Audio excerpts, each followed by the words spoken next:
যার কাছে ধৈর্য নাই, সহ্য নাই, মেনে নেওয়া নাই, মানিয়ে নেওয়া নাই, তার কাছে কখনো নিয়ামত আসবে না।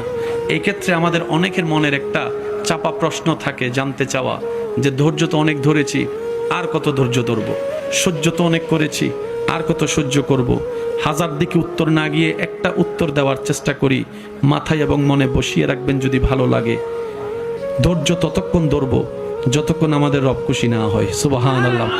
যতক্ষণ রব খুশি না হবে ততক্ষণ ধৈর্য, ততদিন ধৈর্য, তত মাস ধৈর্য, তত বছর ধৈর্য।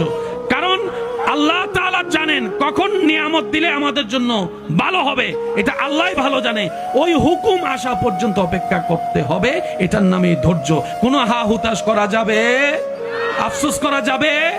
আল্লাহ দিল আলহামদুলিল্লাহ, না দিল আলহামদুলিল্লাহ।